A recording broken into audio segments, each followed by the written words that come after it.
Bonsoir tout le monde et bienvenue dans la deuxième émission mensuelle de Comics Initiative. Écoutez, on va commencer la soirée en espérant tout d'abord qu'il y aura moins de bugs sonores et visuels comparés à la première et que cette soirée sera autant, si ce n'est peut-être plus conviviale. Et pour cette soirée, j'ai le plaisir d'accueillir, on va commencer évidemment par la personne à lunettes. Hop, la voici. Salut Tony. Qui était pas prête du tout. Salut tout le monde. Enfin, salut tout le monde. Bonjour Mika et puis les gens que je ne vois pas pour l'instant, mais salut. Ça va? Ça va. Et bon, à qui on va poser la question du ça va être avec Adrien. Hop, que voici également. Salut Adrien. Salut, salut. Ça Oh, va, il y a du du son. coup. Ça marche? Il y a le son, il y a l'image, c'est bon?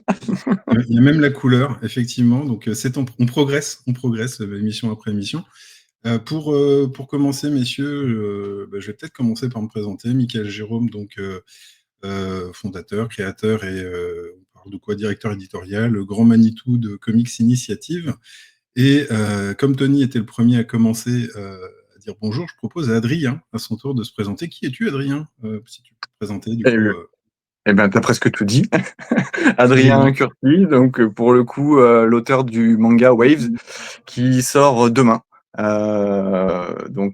chez Comics Initiative, voilà. Donc aujourd'hui, enfin ce soir pour en parler avec vous. Enfin, je pense, hein, je crois, on n'a pas été super briefé, mais en gros c'est ça, hein, entre Oui. autres. Et tu as déjà beaucoup de gens qui te trouvent très beau sur le chat. N'hésitez pas à donner vos commentaires sur les physiques des personnes présentes. Tony, Tony, à ton tour. Ouais. Oui, il faut que je me présente. Oui, merde, pardon, j'avais Et oui, décroché mais déjà des efforts. tu sais qu'hormis notre Bah, président, personne ne connaît les autres habitants de ce pays. c'est vrai. Tony Emerio, auteur en tout cas, c'est chez Comics Initiative Paria avec Boris Beuzelin. Et puis en solo, Papy Génial. C'est pour ça que j'ai rajouté la petite mention que je trouve toute nulle là en la revoyant. Papa de Papy Génial, c'est nul. Mais bon, après, j'arrive pas à l'enlever. Donc du coup, on va le laisser pour la soirée. Ouais, on reviendra peut-être un petit peu sur tes autres titres, hein, parce qu'après tout, ne soyons pas réducteurs et n'hésitons pas à parler des autres parutions chez les autres maisons d'édition. Ce que font peut-être pas les autres, de parler des éditions des parutions chez Non, je Comics pense pas. Initiative, mais on s'en fout. Elles sont moins bien. Elles sont obligatoirement moins bien. Et peut-être. C'est une forte probabilité, je ne sais pas. Écoutez, en tout cas, je vous propose déjà de commencer par Adrien, hein, puisque c'est l'objet du jour, hein. Il n'y en a pas d'autres qui sont sortis en librairie qui vaillent le coup autant que Waves, en tout cas. Hop, Vraiment. vous avez vu, je tirage de pompe et tout. Euh, Hop là, et je propose déjà de nous montrer la couverture de l'album qui donc sort cette semaine en librairie. Euh, Adrien, si tu veux bien, je voudrais en fait que tu nous évoques en fait le parcours en fait, d'où tu viens, est-ce que tu as grandi dans la bande dessinée, le manga, le comics, tout ça, et comment t'en es arrivé à faire cette première BD. Moi je le sais, mais les Alors, autres ne le savent pas, hein. toi, tu le sais, c'est le premier truc que je t'avais expliqué. C'est ça. Alors, d'où je viens, si je remonte très loin en arrière, enfin, je dessine pas depuis. Enfin, je m'étais pas remis au dessin depuis très longtemps, mais je baigne dans la BD depuis tout petit, hein. J'ai commencé par du Astérix ou du Tintin que je dévorais étant gamin, jusqu'à ce que je lise Dragon Ball pour la première fois.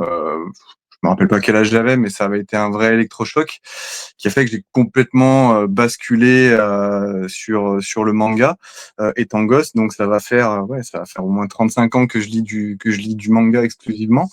Alors après, je m'autorise un peu de BD, un peu de comics, un peu de romans graphiques, mais c'est vrai que le fait est que j'arrive plus à tout lire non plus, donc je recentre vachement. Dès que je peux me poser pour lire un bouquin, ça va en général être un manga, quoi. Voilà. Je dessinais énormément étant gamin. Au collège, lycée, je faisais des BD pour les potes. Euh, voilà, des délires qui faisaient marrer la classe, j'étais content. Et j'ai complètement arrêté de dessiner je sais pas, je devais avoir à peine plus de 20 ans. Donc ouais, il y a plus d'une vingtaine d'années où j'avais complètement stoppé le dessin. Pourquoi? Parce que en gros, ouais, je pars dans la vie active, je passais dans l'électricité, donc vraiment rien à voir. Et pour ma crise de la quarantaine, autour d'un barbecue avec mes meilleurs amis, Je leur ai dit, bah, allez, pour le délire, pour honorer ce média que j'affectionne tant, je vais vous pondre un bouquin, un one-shot. En gros, j'avais prévu de faire un volume. Et c'était vraiment parti d'un délire où on était un peu éméchés. Et voilà, je dis, je vous fais ça au plus vite, on va dire. Et voilà, et ça a commencé comme ça, parce que du coup, je suis parti à vraiment me remettre au dessin, et je suis parti exclusivement dans le digital. Donc j'avais repris des cours en ligne pour me remettre à Photoshop, à la colo, toutes les bases, on va dire, que j'avais plus, ou que j'ai jamais eu en vérité. Et du coup, à un certain moment, bah, ça a pris un peu d'ampleur. C'est-à-dire qu'en parallèle de ça, j'ai un pote qui m'a dit, bah ok, si tu fais ce délire-là, mets-toi sur Instagram. Et puis tu verras bien ce que ça donne, mais au moins le fais pas pour rien. Vois s'il n'y a pas quelque chose qui se crée, quoi. Et c'est ce qui a plutôt fonctionné, c'est-à-dire que j'avais plutôt cet esprit compétition où bah, je me suis remis à dessiner, mais je trouvais mes dessins dégueulasses, et je voyais ce qui se faisait sur les réseaux sociaux. Et je dis, c'est pas possible de dessiner comme ça, de voir des trucs pareils et tout. Et je me suis acharné, en fait. Je me suis acharné pour essayer d'avoir un niveau à peu près présentable. Jusqu'au jour où je me dis, bah voilà, pourquoi pas envoyer ce que je suis en train de faire, ce pourquoi je me donne à fond depuis bien 2 ans. J'ai fait du dessin pendant 2 ans non-stop, on va dire. Et c'est là où j'ai commencé à envoyer le premier truc que j'ai fait, c'est un concours pour Kana. Et derrière ça, j'ai envoyé les dossiers d'édition. Voilà, un petit peu à tout le monde, jusqu'à ce qu'il atterrisse chez toi. Et le dimanche et, matin. et exactement, exactement. Et je crois que tu m'avais même dit, je suis en famille, je lirai tranquillement ça lundi. Et dans l'après-midi, tu m'as renvoyé un mail pour me dire, j'ai tout lu, envoie-moi en plus. C'est vrai. Et voilà, quoi. Mais voilà. Et c'est vrai que j'avais encore des discussions avec d'autres maisons d'édition et tout ça. Et en fait, c'est ce que j'avais apprécié, c'est qu'il y a des trucs qui prenaient des plombes à côté. Et tu avais été plutôt du tac au tac en mode, bah voilà, ça me plaît, donc go, quoi. Donc Et go. puis, Voilà où on en est aujourd'hui. et donc, est-ce que tu peux nous parler un peu de cet album et d'où te vient parce que évidemment, quand on sait où habite Adrien, donc, c'est-à-dire tout sauf près du littoral atlantique ou méditerranéen, ou même de Ouais, la Manche, pourquoi ouais. cette passion, cette thématique du surf avec Waves et l'envie d'en faire du coup une histoire? Alors, c'est un bien grand mot de dire une passion, parce qu'en fait, il y a plein de gens qui me demandent, ouais, mais pourquoi le surf? C'était très opportuniste au début. C'est-à-dire que En train de quand dire que ma question est très basique et je te remercie. mais je t'en prie, c'est avec grand plaisir. Non, mais c'était de dire au début, il y a quoi qui s'est. Enfin, je kiffe le shonen de sport parce que je trouve que c'est un style où on peut vraiment se lâcher en fait. On peut vraiment partir ou dans le très sérieux ou dans l'humour. Visuellement, tu peux tenter plein de choses. Et ça, en fait, c'était un bon postulat de départ, un truc de sport. Et en fait, le surf, ben, il y en avait pas forcément. Même pas du tout, si j'ai envie d'aller plus loin. Je sais qu'il y a 2-3 bouquins de surf, mangas de surf qui sont sortis au Japon, mais j'avais trouvé 2-3 titres, mais qui sont très vieux. Sinon, il y a quelques animés, mais sinon, en soi, il n'y avait pas grand-chose.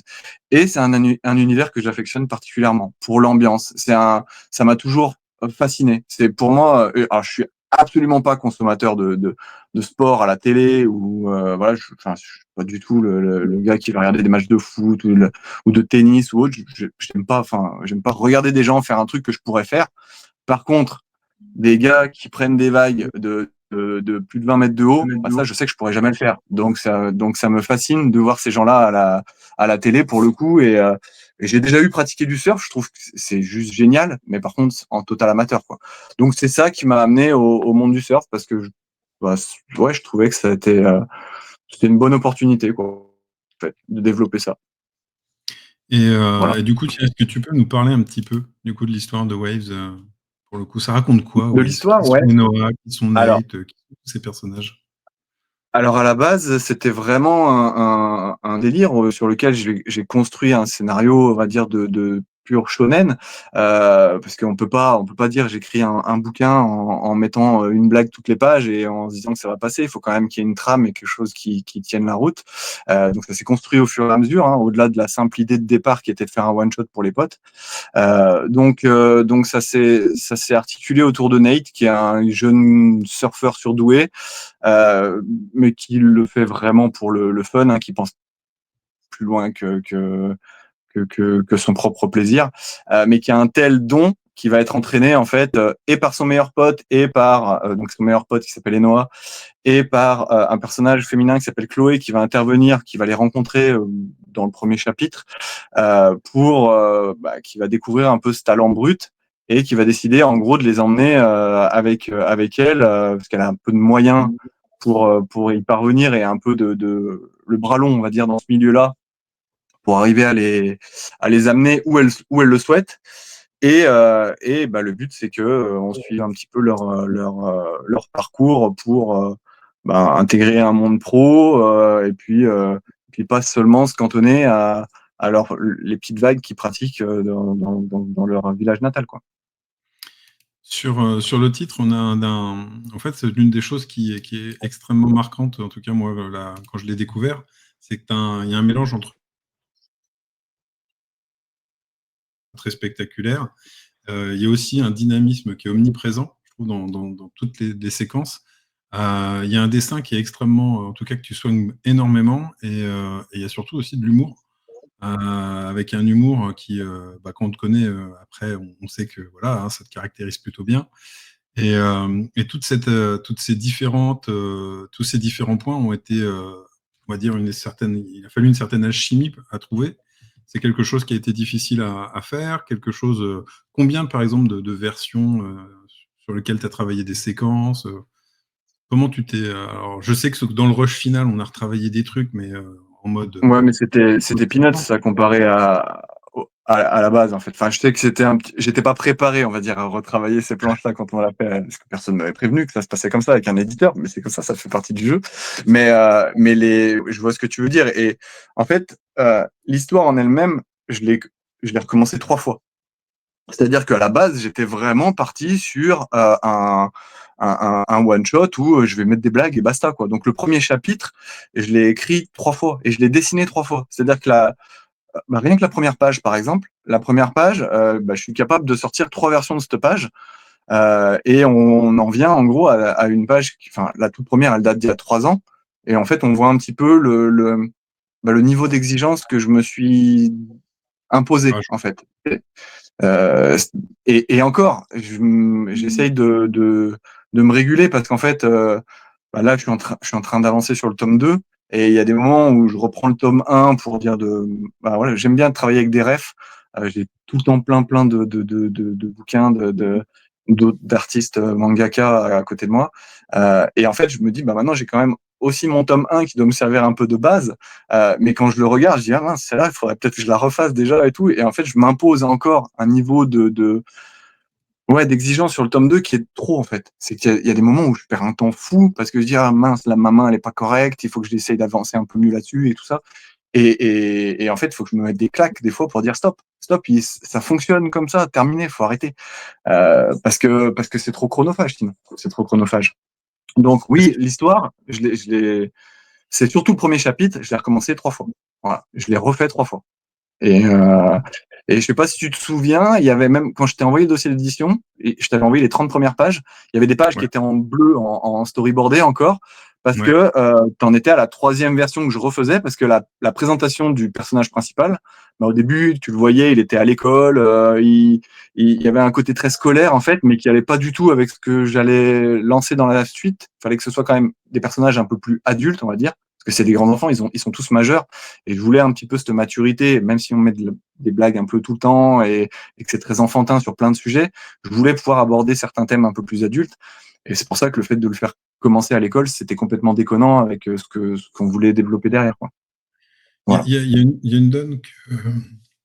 Alors, le livre, pardon, on a commencé à le travailler il y a quelques temps, mais en tout cas, on a pu l'avoir depuis maintenant quelques mois en avant-première, parce que s'il sort aujourd'hui, pour déjà faire plaisir aussi aux soutiens qui l'ont commandé durant l'été dernier sur Ulule, on s'est mis la pression avec Adrien pour que le bouquin soit prêt et dispo sous le sapin, hein, on va dire.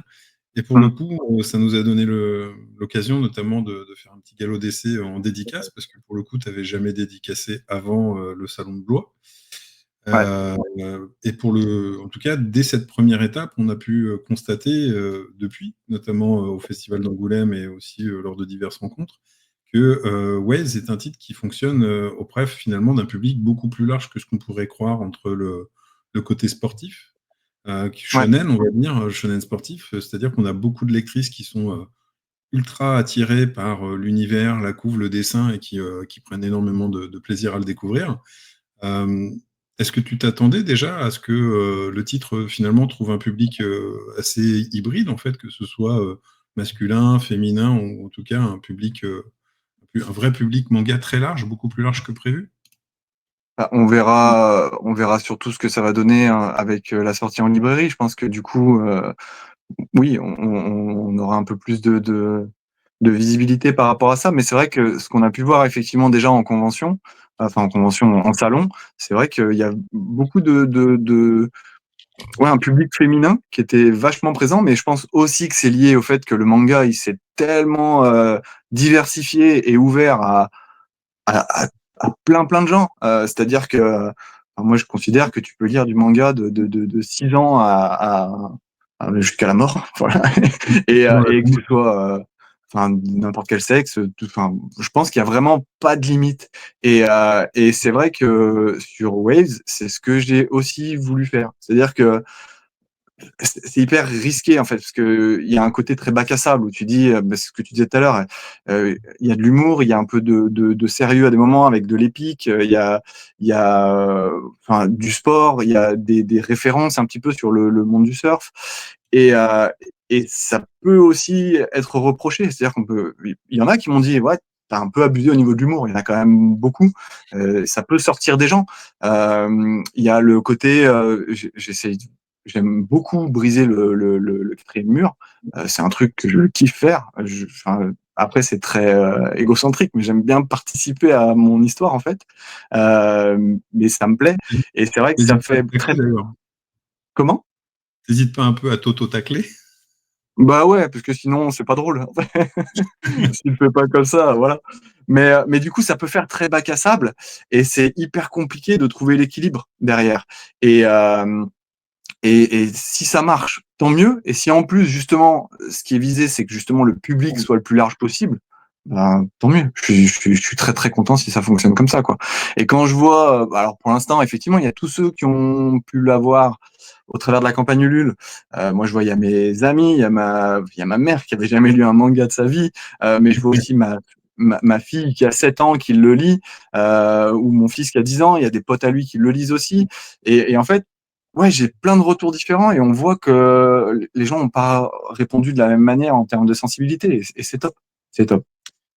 J'allais montrer ce premier tome aussi pour expliquer derrière que, bah, en fait, à l'origine, c'est vrai que Comics Initiative, on est surtout par le nom identifié comme plutôt comics, puis bande dessinée, etc., des domaines sur lesquels on a élargi la ligne éditoriale en fait très vite.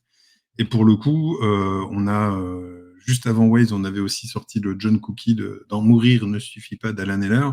Et c'est aussi à travers bah, notamment ce titre-là que tu as pu lire et découvrir que tu nous as là du coup découvert.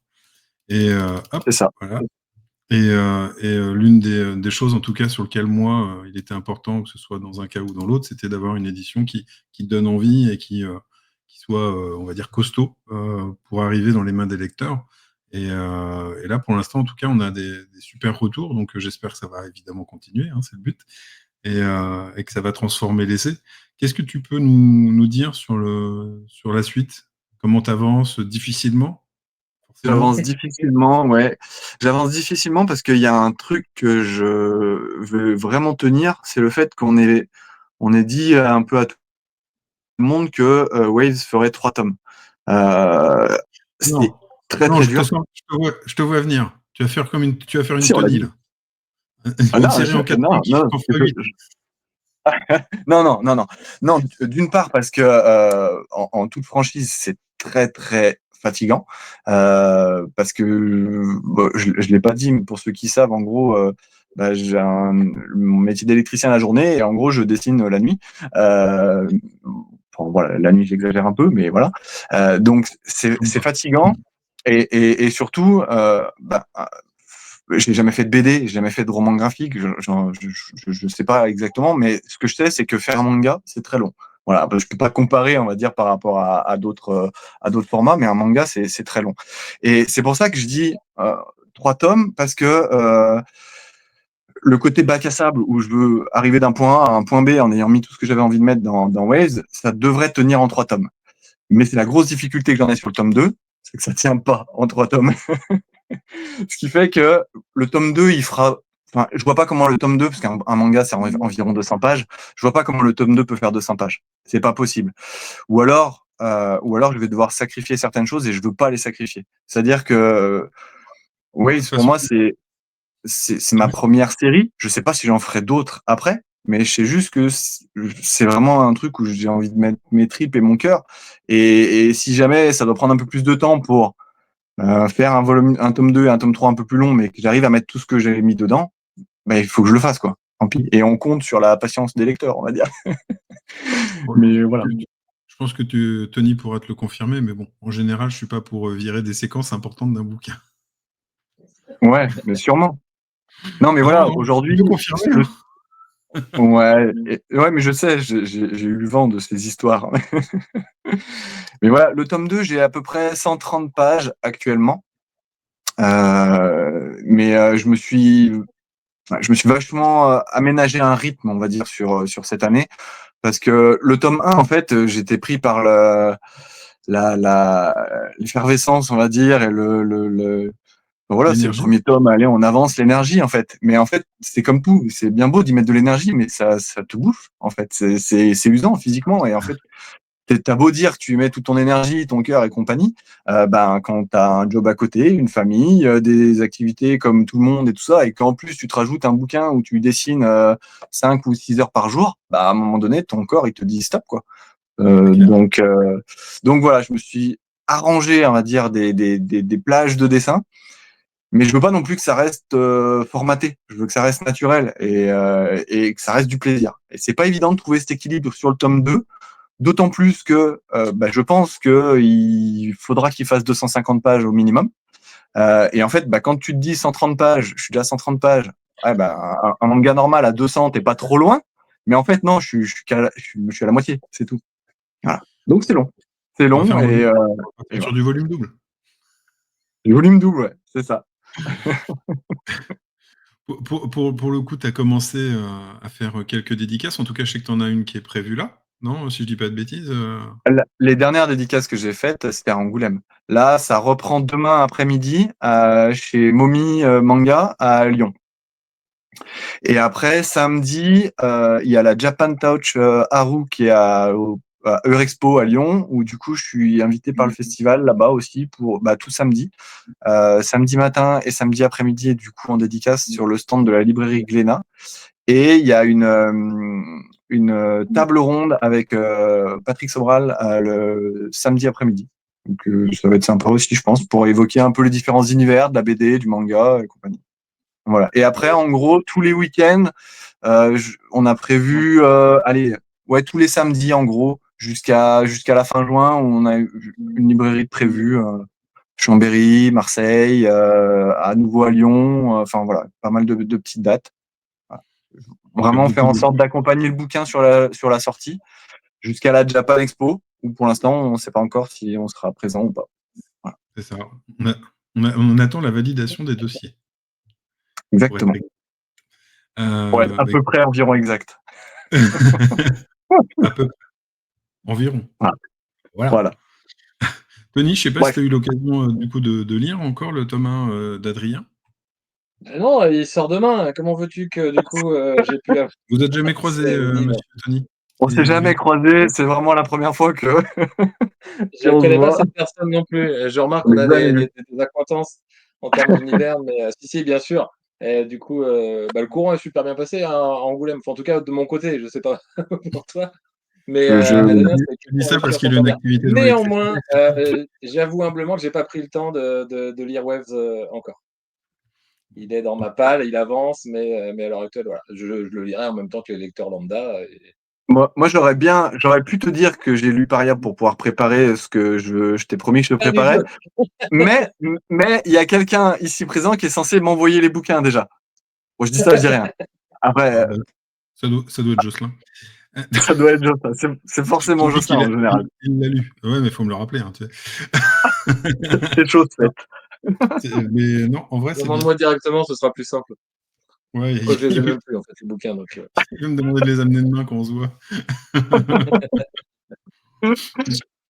Donc, écoute, déjà, merci Adrien pour cette présentation complète de ton premier album. On peut déjà dire que, en tout cas, dès aujourd'hui, vous pouvez le retrouver dans toutes les bonnes librairies, y compris certaines mauvaises, hein, qui ont fait au moins le bon choix de l'avoir.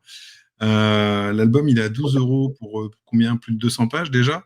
On remercie aussi, tiens, par ailleurs, enfin moi je remercie chez Adrien aussi tous ceux qui ont participé au fan art, en fait, au petit défi concours qu'on a fait durant l'été. C'était hyper cool. On a eu vraiment de super jolis dessins. Et en tout cas, voilà, sachez qu'on va vous donner des nouvelles régulièrement pour quand arrive le 2, s'il vous plaît. Oui, bientôt, on vous donnera des nouvelles quand Adrien pourra en donner. Hein, En général, il me les demande directement sur Insta et bon, je dis que ça, voilà. Je donne 2-3 news, mais voilà, je m'engage pas trop parce que on sait jamais. Non, non, il y a beaucoup plus de pages. Et puis, alors, pour suivre Adrien sur Insta, c'est Fly0026. Hein, et comme l'indique ce pseudo, évidemment, Adrien est un grand fan de Fly. Voilà. Quand arrive le 2, tiens, c'est ce qu'on nous pose des questions. On nous dit même que c'est 12 € très bien dépensés. Je vois que Adrien a appelé toute sa famille à la rescousse sur le chat, et merci. Ah non, mais je le vois pas le chat, moi. Il y a des. Tiens, regarde donc. Je vais te On n'y mettre a deux, pas trois accès, nous. messages. Normalement, si, mais peut-être pas avec ta connexion là. Ouais, non, peut-être à que mon vu avis, que avec je la suis sur le version téléphone, téléphone, il n'y peut-être a que ça pas marche pas. forcément ça. Ouais, je pense. Tu vois, je ne mens pas. Écoute, t'as des fans en tout cas, Ouais. ça c'est une certitude. Et on... Non, mais ça, enfin, si, c'est des bots. C'est des bots. C'est des bots. C'est des bots. C'est des bots. Regarde la preuve, ils ont parfaitement calculé le prix d'un jeu Switch 2. C'est un grand débat avec ces gens-là en ce moment, le prix des jeux Switch 2. Mais bon, c'est un autre débat. Et tiens, une petite question notamment, il y avait 2-3 petites questions qu'on n'avait pas qu'on n'avait pas forcément évoquées. Et tu vois, tu es de mauvaise foi puisqu'évidemment, moi je crois les participants qui nous disent qu'ils ne te connaissent pas. C'est des vrais potes, hein, ça fait plaisir.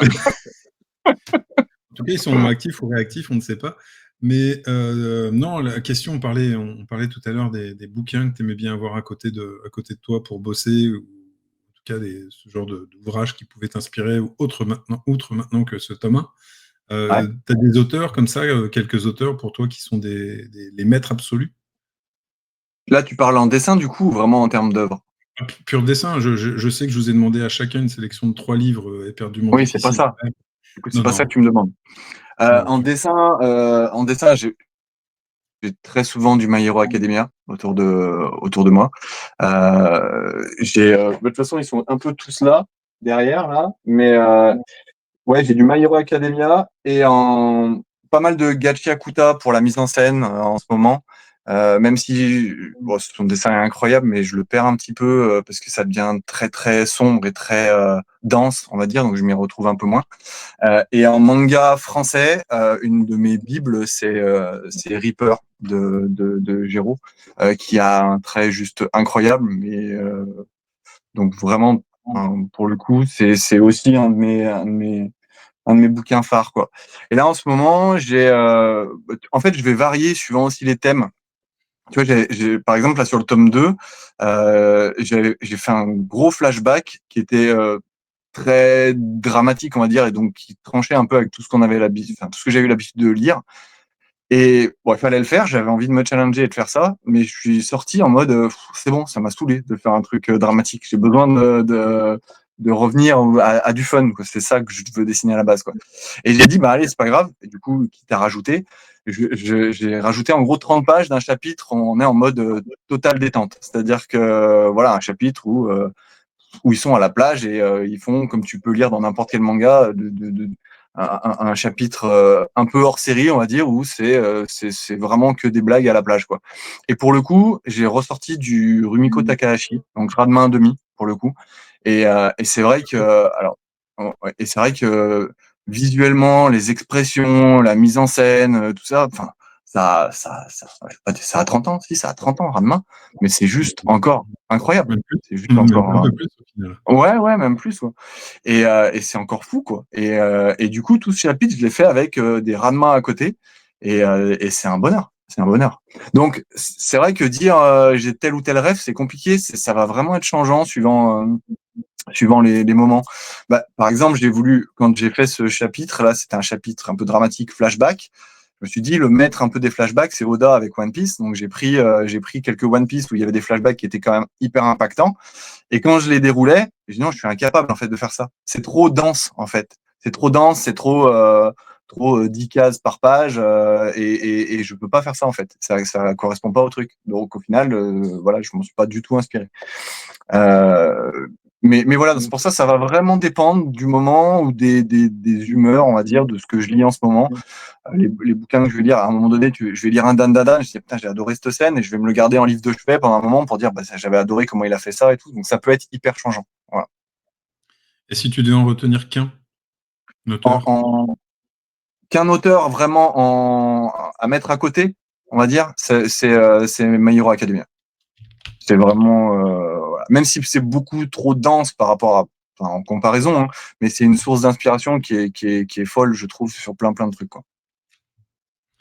Et pour le Et coup, tiens, après, c'est aussi un shonen coup de cœur depuis, depuis le début. Depuis le début que ça a commencé. tu n'as toujours pas cité One Piece et on ne sait pas pourquoi. Oh là là. Je citerai pas One Piece. One Piece, c'est une incroyable réussite. Et One Piece, j'étais le premier à scander que c'était le meilleur shonen de tous les temps et qu'il avait dépassé, pour moi, en termes de shonen pur et dur, Dragon Ball, à un certain moment du manga. Mais c'était il y a 15 ans ou 20 ans maintenant. Et pour moi, ça a jamais euh, réatteint le niveau que ça a eu à un moment donné. Donc je lis les One Piece parce que c'est quand même un lore incroyable, c'est quand même, il y a plein de trucs et que voilà, je suis fan de cet univers-là. Mais par contre, c'est pas du tout.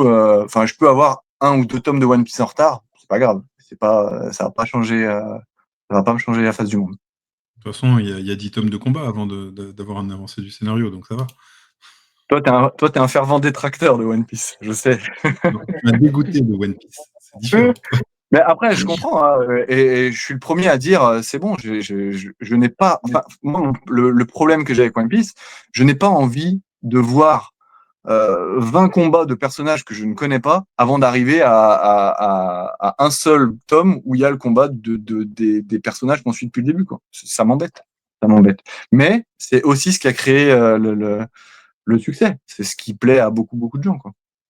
Et pour le coup, je t'avais posé la question à réfléchir, qui est toujours très longue quand on la pose en live et qu'on n'est pas préparé. De des trois mangas avec lesquels tu partirais en vacances, évidemment pas 3 tomes, hein, je te propose d'emmener même la série en entier. Bah tiens, je te laisse en citer un pour débuter. Un seul, pour l'instant.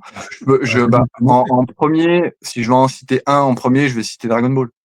Parce que c'est le premier, parce que c'est celui que je regardais avec, enfin, étant gamin à la télé, sans même savoir que ça existait en bouquin, hein. C'est-à-dire, je le regardais à la télé, pour le coup, j'ai eu une grosse période où je regardais avec mon père, c'était un petit peu le rendez-vous privilégié où on regardait ça.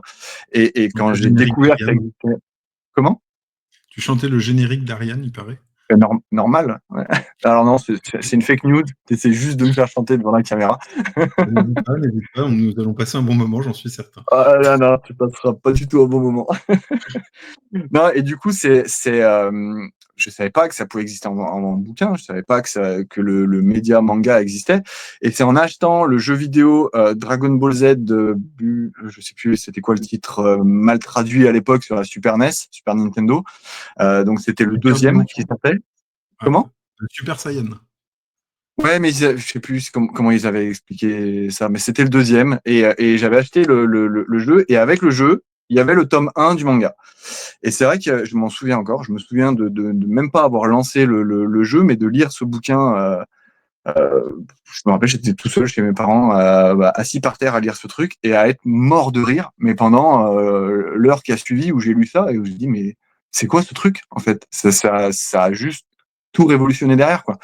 Et pour le coup, c'était juste le début de ça avait enchaîné, hein, Dragon Ball, Dr Slump, Gun, enfin tout ce qui est sorti à l'époque chez Glénat, j'ai tout dévoré pour complètement tomber dedans quoi. Voilà. Donc c'est pour ça que je cite Dragon Ball en premier. Et le deuxième? Deuxième, je dirais Berserk. Je cite que des auteurs qui sont plus là, malheureusement. Mais Berserk parce que alors ouais, tu m'as demandé de choisir 3 titres, c'est vraiment 3 titres, 3 salles, 3 ambiances pour le coup. Mais c'est ce qui fait la force du manga. Ouais, c'est ce qui fait la force du manga à mes yeux. Et Berserk pour moi c'est vraiment une claque en fait, une claque monumentale, surtout à un certain moment où en fait bon, Berserk, ça s'étire beaucoup visuellement, ça devient incroyable. On peut pas imaginer qu'on lit les 2 premiers tomes que ça va prendre cette direction, enfin cette tournure-là, parce qu'on peut s'arrêter aux 2 premiers tomes en se disant c'est nul. Enfin, c'est bizarre en fait. Ça part. Enfin, lui-même ne savait pas où il allait partir. Ouais. Mais dès que ça part sur, pourquoi ça marche? Pourquoi les gens continuent après le tome 2 en fait? On sait pas et on comprend assez bah, vite. oui, on comprend assez vite, ouais. On comprend assez vite et l'arc je me souviens plus exactement l'âge d'or en gros, je crois que c'est ça. Ouais, c'est Ouais, jusqu'à son climax. Enfin, je crois que c'est le tome 13 ou le 12 ou tome 13, je sais 13. plus. Ouais, Non, c'est le 13. 13. Cherche pas, c'est le 13. Voilà. C'est-à-dire que en fait, Berserk, sans ce tome-là, il serait pas dans mon top 3. Il y serait pas, je pense pas. Mais ce tome-là, il m'a tellement laissé par terre, en fait, en me disant, mais comment c'est possible d'être allé si loin dans l'horreur, en fait, l'horreur absolue, mais en même temps que ce soit aussi bien amené, que ce soit pas gratuit. C'est ça, en fait. Moi, on baignait. Il y a eu une période, enfin il y a toujours une période où le manga c'est quand même très fourre-tout, où aussi ça peut être très gratuit au niveau de la sexualité, de la violence et tout ça. Et je trouvais que c'est parfois compliqué de faire le tri. Et je trouvais que Berserk c'était incroyable. Il avait mis tout ce qui pouvait révolter tout le monde, on va dire, dans le manga. Mais par contre, c'est totalement justifié, c'est totalement magnifiquement bien amené, scénaristiquement, c'est incroyable. Et en fait, ça te laisse sur le cul, quoi. Voilà, c'est ce qui fait que Berserk, c'est vraiment dans le top 3 pour moi, quoi. Même Même après si ça certains restera tomes? une œuvre pas finie. Comment? Même après certains tomes? Ouais. C'est une série qui, à mon sens, traîne beaucoup passé les tomes 27, 28, ça Oui, perd un parce peu de que consistance. il C'est magnifique, hein. est parti dans le contemplatif en fait à un moment donné. Je pense que c'est quelqu'un qui était tellement perfectionniste il s'amusait à faire des planches mais juste monumentales et où du coup il prenait plus de temps à dessiner qu'à peut-être avancer dans son histoire parce que clairement elle stagne et peut-être qu'il savait pas où il allait à un moment donné, hein. Mais c'est tellement bien fait que enfin voilà, il m'emportait encore, quoi. T'as des auteurs comme ça, t'as Mujiwara qui fait Bastard là. C'est pareil, lui, il a développé un dessin à un moment donné où je pense qu'il s'est laissé entraîner lui-même par son perfectionnisme. Mais lui, au final, tout est abandonné, quoi. Et en plus de ça, le scénario suivait pas du tout, à contrario. Donc c'est d'autant plus compliqué. Mais Berserk, c'est ça que je trouve incroyable, c'est que ça suit quand même. C'est-à-dire que t'es quand même derrière eux, quoi. Même s'il y a un côté un peu enfantin qui se met en place à un moment donné, même si, ouais, il y a plein de choses qui vont pas par rapport à Stark, mais il est tellement fort et tellement au-dessus que, voilà. Ça aurait pu s'arrêter là. Ça aurait pu s'arrêter au tome 14 aussi. Et voilà. Et donc, cet ultime titre que tu Et le emmènerais. troisième, pour moi, c'est Video Girl Eye. La comédie romantique pure et dure. Parce que pareil, en fait, à l'époque, tout ce qui sortait, c'était du shonen, ouais, plutôt classique, on va dire, hein. Il y a eu enfin, toute cette partie où on a eu droit, après les Dragon Ball, à du Yu Yu Hakusho, à où Fly. on a eu, ouais, voilà, tous ces trucs-là. Et en fait, Tonkam est arrivé avec ce titre-là. En plus, Katsura, l'auteur, c'est juste un dieu pour moi. Enfin, je trouve qu'il a un dessin qui est incroyable. Euh, et, Il est trop euh, rare. mais il est beaucoup trop rare, ouais. Et en fait, Video Girl Eye, je m'attendais pas à ça. J'étais en pleine adolescence on va dire, où tu lis du shonen et je dis tiens, une comédie romantique. J'en ai à l'affiche. Voilà, sauf que j'étais pas préparé à avoir les larmes en lisant un bouquin. J'étais pas préparé à ça en fait. Je dis mais c'est quoi ça en fait?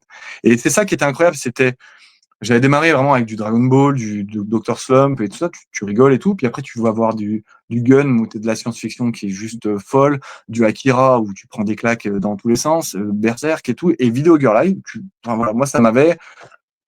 Et en plus, je me souviens, c'était pas une époque où tu peux tout avoir tout de suite comme t'en as envie. Je l'avais découvert un peu sur le tard, et il y avait certains tomes qui étaient en rupture. Donc je me souviens que le tome 11 et le tome 13, donc deux tomes qui sont vraiment phares, le tome 13 c'est le dernier, je les ai attendus très très longtemps. Donc ça avait en plus contribué au fait de faire monter une hype voilà, qu'on n'a plus aujourd'hui. T'as plus ça. Oh mince, j'ai pas pu lire la suite, je le trouve plus, il est plus édité. Mais tu vas aller sur internet et tu vas te voilà. Et il y avait cette notion-là à l'époque où tu voilà, étais content d'avoir ton bouquin en tes mains. Tu étais content de l'avoir et de te poser pour le lire. Quoi. Enfin, c'est très vieux con de dire ça, mais bon, c'est la vérité. Un peu des gens qui Donc voilà, dénoncent c'est pour ça. des faux Comment aspects, en fait. Il y a certaines personnes dans le chat qui disent de mauvaises choses, alors qu'en réalité, Katsura provoquait de jolies émotions avec des beaux sentiments, et pas uniquement parce que les filles étaient nues. Hein. Rien à voir. Non, c'est vrai. Alors, il a eu une période, tu prends Zetman, il y a un ou deux tomes qui sont très, très limites. Et Ouais, je il a pense eu une que d'accord. période un peu érotique. Il a eu une période un peu érotique où il a fait du bouquin un peu érotique aussi. Mais voilà, il a droit. Si c'est son choix de faire ça, à partir du moment où Bien ça sûr, rentre dans hein. des cases, pour le coup, Video Girl Eye, c'était dans le Shonen Jump, hein, donc ça rentrait dans la case pour jeunes garçons. Et le Japon était beaucoup plus libéré, on va dire, là-dessus pour pouvoir laisser l'accès, on va dire, aux jeunes à ce type de livres. Et Video Girl Eye, on peut absolument pas définir ça comme porno ou même érotique. Ah non, une pure comédie romantique, pure et dure. Voilà. Alors bien. oui, tu vas avoir des personnages nus, mais comme quand tu vas regarder Ranma 1,5, c'est la même chose. C'est exactement pareil. Donc voilà, mais avec quand même une notion de sentiment, d'une histoire qui est quand même travaillée romantiquement parlant, on va dire, qui fait que ça rend le tout peut-être plus réaliste et donc du coup plus sujet à débat, on va dire. Peut-être ça aussi. Moins cartoon. En tout cas, ça Mais nous fait bon. un mix assez différent, en tout cas, des titres. Tony, c'est des titres que tu connaissais, toi, de ce côté-là?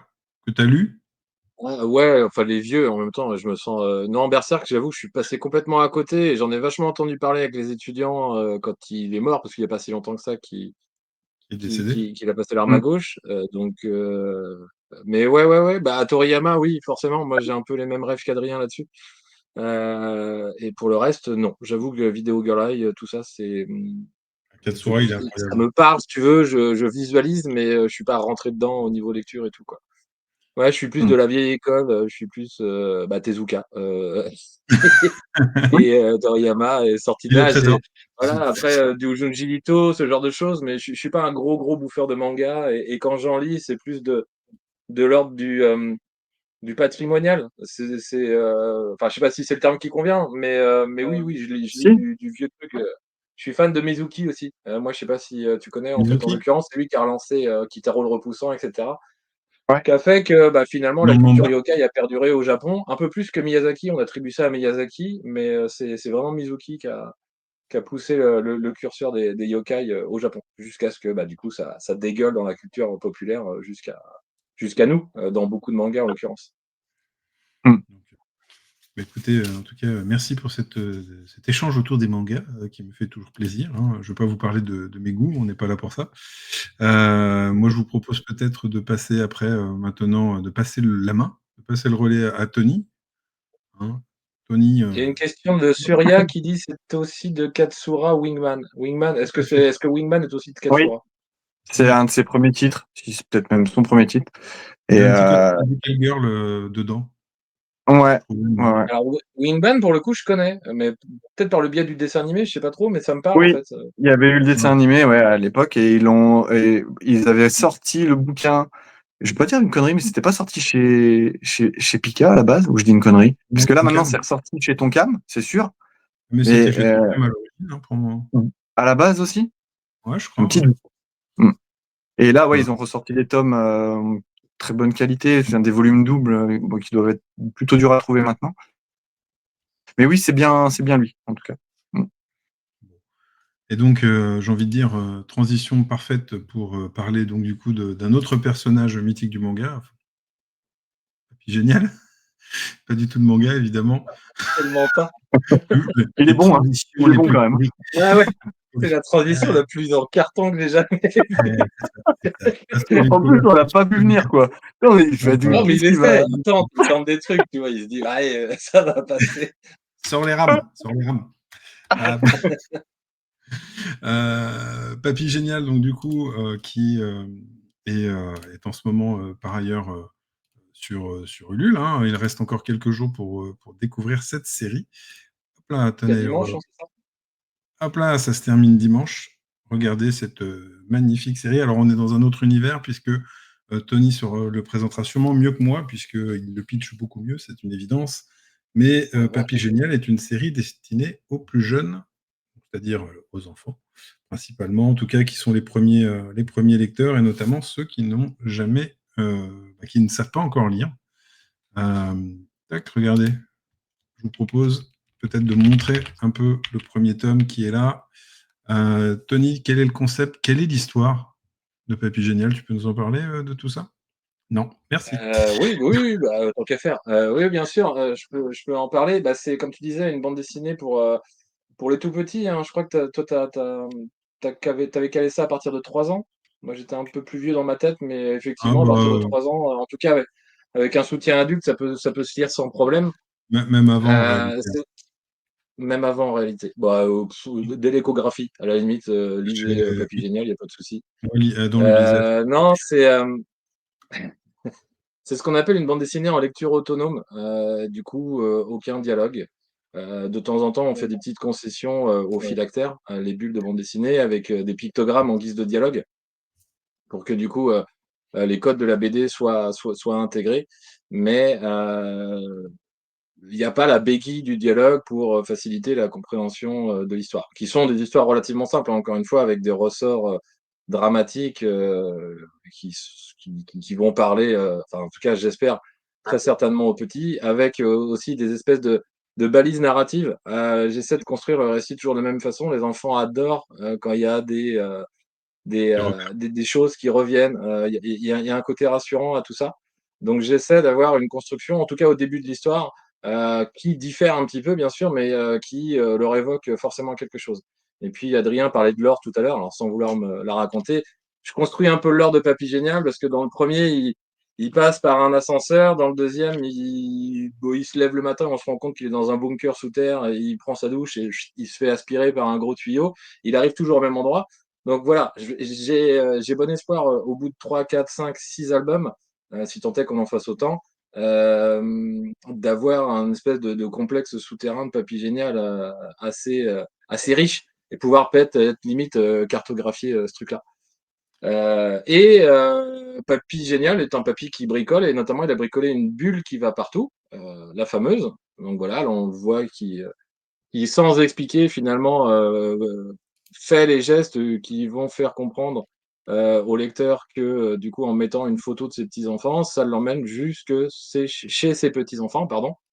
Et à chaque fois, ça commence comme ça. Grosso modo, il va voir Oscar et Ninon, c'est le prénom des deux enfants. Il est toujours accompagné de Robot Chien, qui n'est pas un vrai chien, c'est un chien robot, mais comme il bricole, voilà, il s'en fait un. Et puis, c'est sans doute moins pénible qu'un vrai chien. Il n'y a pas de déjection, peut-être que ça dure plus longtemps, ça Est-ce n'aboie qu'il cure de pas, c'est l'huile? toujours de bonne humeur, ça peut se débrancher potentiellement. Et quand il arrive chez ses petits-enfants, ils sont en train de faire un truc en particulier. Donc là, comme c'est le premier, ils l'accueillent à bras ouverts, ils sont très contents de le voir, ils leur présentent leur invention, ce qui donne des idées à Oscar. Et Oscar, en ce moment, il est dans un trip joli des bandes dessinées de gros robots de l'espace, pas gentils du tout. On pourrait presque dire des comics, parce que du coup, ça évoque ça, en tout cas au niveau de la maquette qu'on a sous les yeux là. Enfin, la maquette, Alors ça, c'est sur la le couverture. premier tome. Hein. Et, on peut Ouais, c'est le préciser. premier tome, c'est le gros robot de l'espace, pas gentil du tout. J'aime bien les titres à rallonge. Et voilà, il y a des petites équations. Donc Oscar comprend que en mettant son album bande dessinée préférée du moment, à savoir Le Gros Robot de l'espace, pas gentil du tout, dans l'ordinateur de la bulle, ça va les emmener de la maison jusqu'à la planète du gros robot de l'espace, pas gentil du tout. Et arrivé sur place, évidemment, du coup, la réalité est moins marrante que dans les albums, parce qu'ils sont confrontés au danger du gros robot, pas gentil du tout.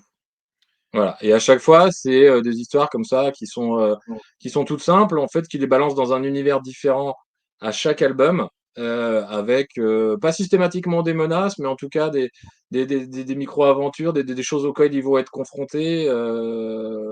Là, effectivement, c'est le gros robot pas gentil. Et en lisant l'album, on va comprendre pourquoi il est pas gentil, parce qu'on peut partir du principe que les méchants ont forcément une raison d'être méchants, qu'ils ne le sont pas naturellement. On pourrait citer Rousseau, l'homme ou le robot n'est bon, c'est la société qui le corrompt. Là, en l'occurrence, il y a une cause à sa méchanceté.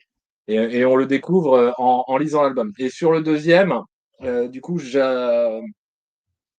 comme Goscinny, en fait, qui change, en fait, qui fait la comparaison à Goscinny, Elle est folle. je ne me compare C'est nickel. absolument pas à Goscinny, mais en tout cas, dans les Astérix, ce que j'appréciais quand j'étais gamin, c'est qu'il y avait un album Berbeau, village et un album reposte. voyage. Ok, il y avait un album qui se passait dans le village en Armorique, et puis l'autre où du coup il y avait que Astérix et Obélix qui se barraient du village pour faire telle ou telle mission, et ça nous faisait voyager. Et c'était toujours articulé comme ça. Et je m'étais dit, je vais prendre un système comme ça. C'est pour ça qu'il y a un garçon et une fille. C'est pas du tout une envie de ma part de sexuer le récit ni quoi que ce soit. Et en plus, c'est des choses qui m'emmerdent un peu. Mais voilà, Ninon, en tant que petite fille, a des préoccupations un petit peu plus petite fille, et elle est dans son trip euh, où elle adore en fait la reine Bling Bling, qui est une espèce d'influenceuse qui fait son propre magazine, enfin hyper mégalo, qui vit dans un château. Et forcément, dans le tome 2, elle met le magazine dans l'ordinateur et ils partent pour le château de la reine Bling Bling. Et arrivé sur place, son idole, en fait, qui lui a fait acheter le même diadème qu'elle, enfin tous les goodies qu'elle propose, finalement, elle se rend compte que c'est une personne pétée de thunes, mais assez exécrable par rapport à l'idée qu'elle s'en faisait. Donc, il y a une petite déception euh, de la part de Ninon, encore plus quand elle va se rendre compte que du coup, comme elle a du pognon et qu'elle peut s'offrir plein de choses, elle a décidé de mettre une licorne en cage pour sa collection personnelle. Et ça, du coup, ça passe pas. Voilà. Je suis en train de raconter tous les albums, je m'en rends compte, mais Ouais, c'est ce que je une devais chose faire ou qu'on pas? On a tout spoilé. notamment, c'est pas grave. En tout cas, une chose qu'on peut dire aussi, c'est que tu es scénariste sur Paria, mais là, en tout cas, Papy Génial, c'est une série sur laquelle tu assures les deux postes, Ok. scénario et dessin, et couleur. Mhm. 3 postes, Et donc, couleur, il ouais. n'y en a pas que 2. Et Euh, bande originale. Non, pas ça, du coup. Évidemment. Voilà. Il y a une petite particularité aussi qui est incluse dans les pages de l'album, notamment pour les enfants. Il y a une chose qui plaît plutôt, en tout cas bien, c'est ça, c'est ces petites rubriques que tu rajoutes à chaque album. Hop, des petites Après, activités. faut rendre à César ce qu'appartient à Michael, hein. C'était ton idée. C'est vrai que c'est des récits ludiques, et les mômes, en général, adorent jouer. Et même moi, concrètement, quand j'étais gamin, c'était ce qui me faisait vraiment marrer dans les magazines dédiés à la jeunesse ou certains albums, le côté jeu. Et c'est vraiment avec les versions KI qu'on a commencé à faire ça, proposer des jeux, et qui sont effectivement très appréciés, un, de la part des parents, et puis deux, de la part des enfants. Et je trouve que ça ajoute à la relisibilité des albums. Voilà, quand tu as ces petits jeux. Et puis en plus, concrètement, ils sont pas très compliqués, et je pense qu'au bout d'un moment, ils ont les réponses. Mais encore une fois, c'est un âge où tu aimes bien faire, refaire, te rassurer en fait en reproduisant le schéma assez souvent. Donc ces jeux-là, franchement, c'est une super idée, et puis c'est à toi qu'on la doit, quoi. Donc moi, je suis ravi de les ajouter, mais à la base, je n'y suis pas pour grand-chose. Je l'ai fait, mais c'est pas mon idée. Mais Oui, c'est mais une très bonne idée. c'est l'idée de mon fils. Voilà, futur directeur de Comics Initiative. On embrasse Adam pour le coup. Et pour le Il coup, faut il y a les une petite. écouter plus souvent, les enfants, hein, c'est ce que ça veut dire finalement. Ah, moi, je trouve en réalité, ce qui est le plus intéressant quand on parle aux enfants, quand on fait un livre jeunesse, c'est pas de se placer dans le rôle du parent, c'est plutôt de se placer dans le rôle de l'enfant. Les enfants, ils ont beaucoup moins de retenue, ils ont plus d'envie de choses en fait que ce qu'on a tendance nous à penser. Et tout à l'heure, quand tu disais oui, 3 ans, peut-être même plus, quand on parlait d'Adam, lui, quand il avait découvert la version précédente qui était publiée, j'allais dire chez Feu Kenes, mais en tout cas chez Kenes, Non, mais sans vanne, en tout cas, je parle de Oui, bien l'édition. sûr, bien sûr. Je n'ai pas de Même si c'est problème. une vanne, c'est drôle dans tous les cas. Et, et pour le coup, en fait, le critère que lui s'est penché dessus, il avait quoi, 2 ans et demi maximum. Et d'emblée, il tiltait le côté séquentiel, etc. Alors que c'est quelque chose, moi, que je n'ai jamais finalement transmis à l'origine et que finalement il s'est habitué de sa propre, enfin il l'a appréhendé de sa propre manière et c'est ça qui était intéressant aussi.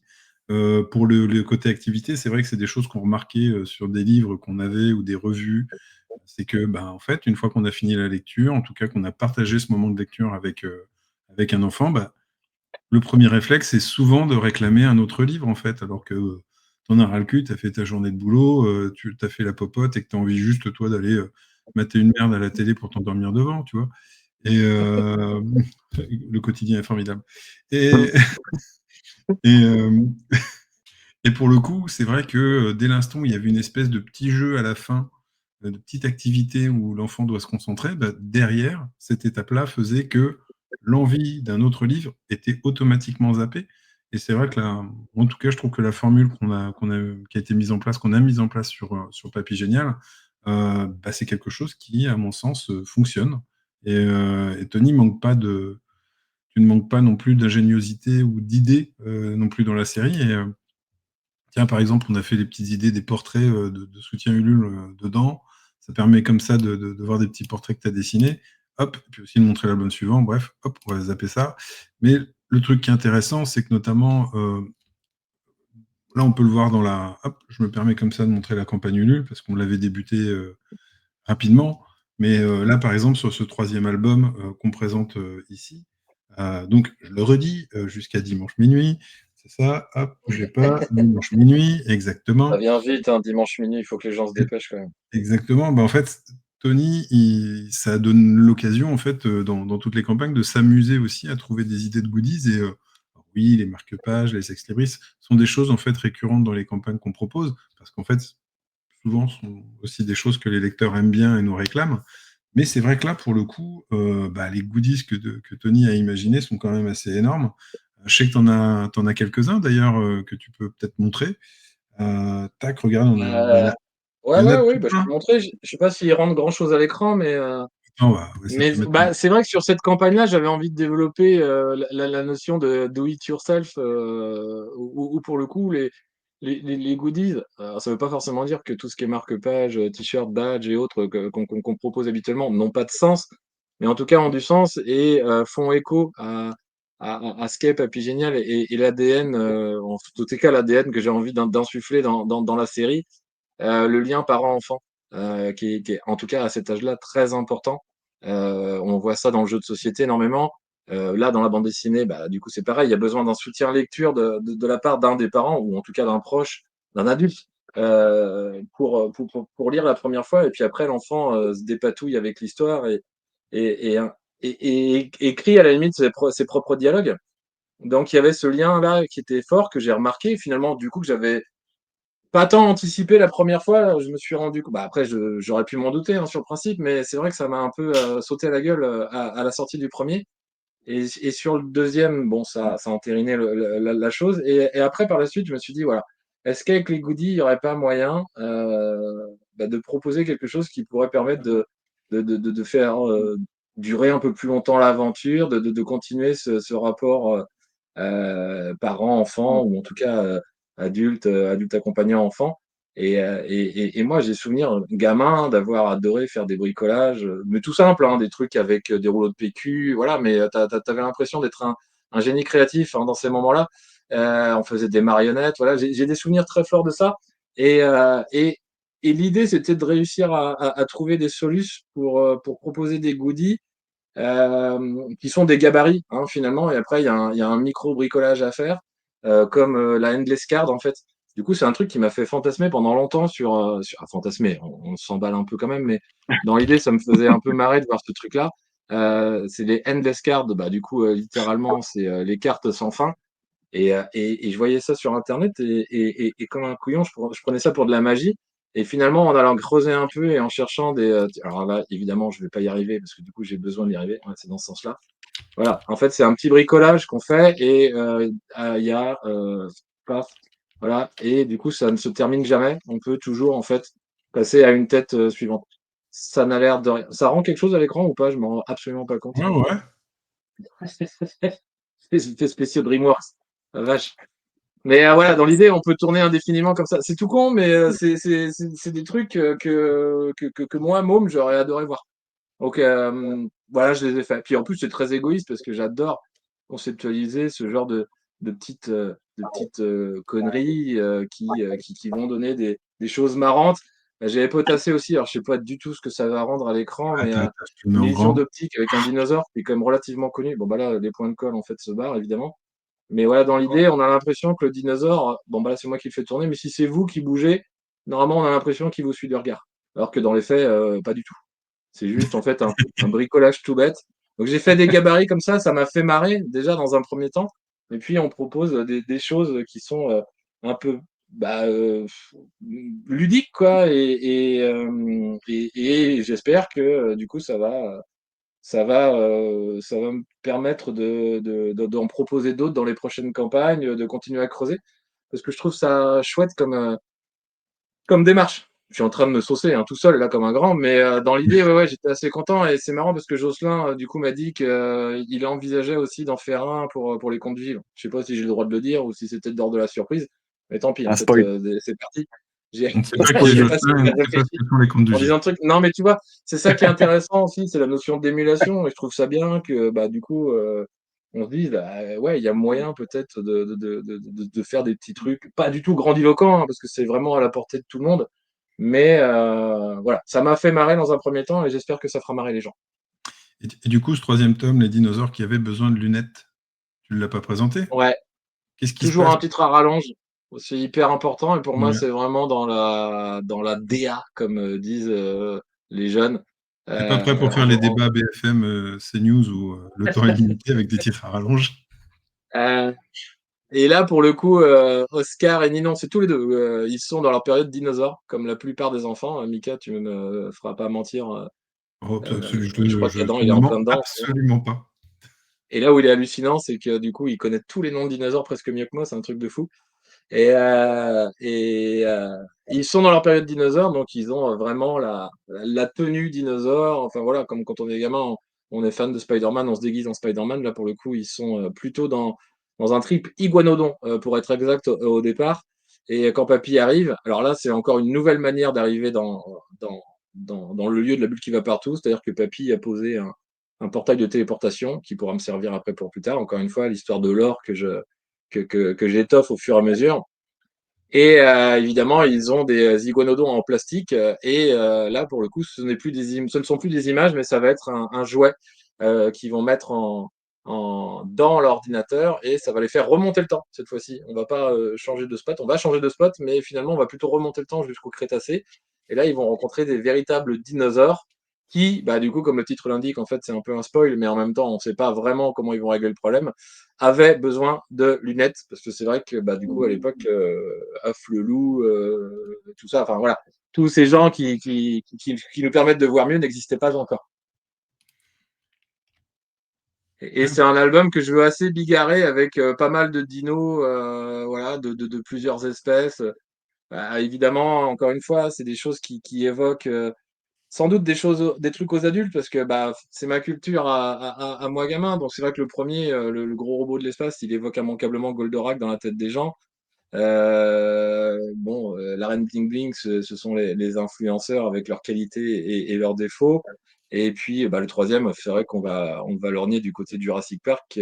Pour avoir eu la chance de voir le premier film au cinéma quand j'étais jeune, ça a été une claque dont on se remet assez difficilement, finalement. Et puis, qui du coup, qui a transformé après le cinéma par la suite. Enfin, à sa manière, pas de manière fondamentale, mais quand même, ça a été un tournant, Jurassic Park.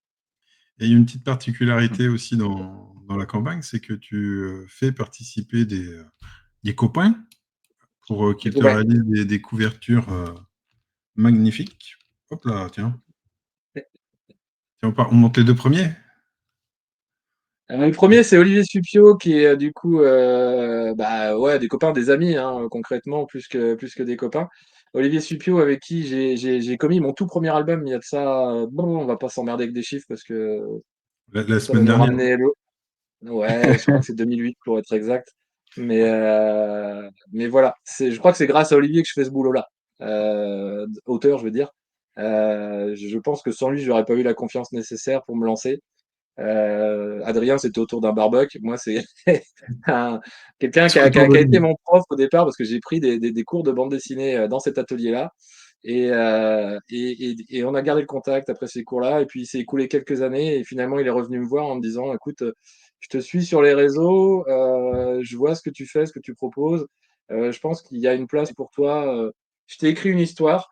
J'ai un plan dans une maison d'édition qui s'appelait Toucan Édition à l'époque, qui a dû disparaître aujourd'hui ou qui existe peut-être encore, mais en tout cas, Racheté ils font Hachette, je plus. crois. C'était TF1 Entreprise, ouais, mais c'était un gros truc, mais voilà, ils faisaient surtout finalement de la licence, tu vois, des bandes, des dessins animés qui pouvaient passer sur leur programme jeunesse, et un peu de création. Voilà, donc ça a été notre premier bouquin, ça s'appelait Le Pro des robots, donc à croire que je suis condamné à dessiner des robots toute ma vie. Et en même temps, j'aime ça, donc c'est pas très très grave. Et en même temps, Olivier faisait le pro des dinos. Et ça a été ma première incursion. Donc c'est vraiment quelqu'un qui est fondamentalement important, en tout cas dans ma carrière, avec tous les guillemets que ça implique, bien sûr. Le second, c'est Xavier. Alors Xavier, qui est aussi un ami, bien évidemment, avec qui j'ai commis 3 tomes de Sticky Pants. C'est bizarre Oui. d'évoquer Sticky Pants, en fait, sur un album jeunesse, parce que du coup, c'est aux antipodes c'est de loin en fait les albums qui se sont le plus vendus dans ma biblio, mais voilà, c'est plutôt interdit au moins de 18 ans. Là, c'est à partir de 2 ans et demi. Sticky Pants, c'est l'exact contraire. Donc Xavier a très gentiment accepté de faire la couverture et on le retrouve aussi chez Comics Initiative par le biais d'une collection qui s'appelle C'est pas des salades, Ouais. qui traite notamment de problèmes de développement durable pour sensibiliser les têtes blondes aux défis de demain. Je sais pas si je l'ai bien teasé, mais Ouais. Et puis on peut dire un vrai passionné, c'est pas le terme, mais un vrai investi dans le domaine écologique, avec notamment son autre un livre qui s'appelle ayatollah de Chez nous, l'écologie, tu veux dire. Oui, oui, qui est non, mais oui, parce Horizon qu'il vient de faire un climatique, qui est album qui un très bel s'appelle. album. C'est ça. Et puis il y a le Horizon troisième. climatique chez Glénat, parce que c'est sa marotte. Et le troisième, bah, c'est Prae, c'est un ami aussi, ce serait difficile de le qualifier autrement. C'est mon âme d'année du moment, avec qui j'ai fait 3 albums, avec Olivier un album, avec Xav 3 albums, et avec Dom 3, potentiellement un quatrième en cours actuellement. Il faut que ça s'arrête. Euh, et Dom, ça a été une rencontre géniale, quoi. Il y a quelques années, en fait, il s'est pointé comme une fleur à la boîte qui fait bœuf, et depuis, on a du mal à se lâcher. Et c'est quelqu'un qui a un talent fou. Putain, j'espère qu'il regarde pas, parce que là, pour le coup, je suis jamais aussi dithyrambique à son propos. Mais Il c'est croira un pas, il live, hein, verra il que n'y a c'est une pas blague. de. Non, non, t'inquiète. Ouais, Je vais ok. couper. Mais voilà, quoi. Et je trouve qu'il n'est pas forcément reconnu à sa juste valeur. Et aussi, du coup, un auteur de Comics Initiative, parce qu'il a sorti un album que moi, personnellement, j'ai trouvé génial. Stan Martha, il est super. Où du coup, lui aussi, il parle de super-héros, mais à sa façon très particulière. Il a une manière de voir le monde qui n'est pas inintéressante et que j'écoute régulièrement. Et je trouve que ça transpire dans Stan Martha, il est super. Je fais la promo des autres, en fait, finalement. Bah, c'est ça, c'est ce que je fais, moi. Je fais votre promo. Non, en tout cas, ce qui est intéressant avec Dom, c'est que Stan Martel est super. Du coup, ça sort fin août, pour info. Ce sera en librairie fin août. Et puis, bah, en tout cas, on arrivera à convaincre Dom de participer à un live. Ça pourrait être sympa. Ah ouais, par pitié, ça va être un moment de bonheur. Franchement, il faut se Je connecter suis juste sûr pour que ça. ça sera super. Mais ça va être à mourir de rire, tu rigoles. Et pour le coup, j'ai envie de dire, comme à Laurent, il faut aussi poser des questions difficiles, Tony. Tu sais que tu n'es pas que sur Papy Génial et on sait que tu es sur Paria. Ouais. Où en est le tome 3 de Paria? Ah, je Je vais te me faire donne- une réponse comme Adrien. Bon, ah, tu sais, c'est. Tome 2, il est compliqué. Le tome 3, il est encore plus, quoi. Donc, bah, faut être patient. Dans le tome Non, 3, il n'y a non, rien à alors, dire. c'est vrai que ça a mis un peu de temps à redémarrer. Boris et moi-même étions sur d'autres séries. Et ce tome-là particulièrement est important. Il va être dense aussi, Encore également. plus de Donc pages. c'est vrai qu'il a mis un peu de temps. Ouais, c'est ça, exactement. Et, euh, et on le peaufine vraiment parce que du coup, l'un comme l'autre, on prend vraiment beaucoup de plaisir à y revenir. Après, voilà, une parenthèse qui a été effectivement un peu plus longue qu'espérée au départ. Mais là, on s'y est remis et on prend un plaisir dingue. Donc ça avance bien, bien, bien. Donc je pense que je sais pas si peut-être fin d'année 2025, très certainement. Enfin, j'en sais rien. Après, Mika, c'est toi qui tiens les Ah, rênes si, si, de ce genre si, si, de. Mais en tout cas, non, non, nous, on est vraiment sur la fin. Là, je crois on a dépassé allègrement la moitié de l'album et on avance maintenant sur les derniers événements.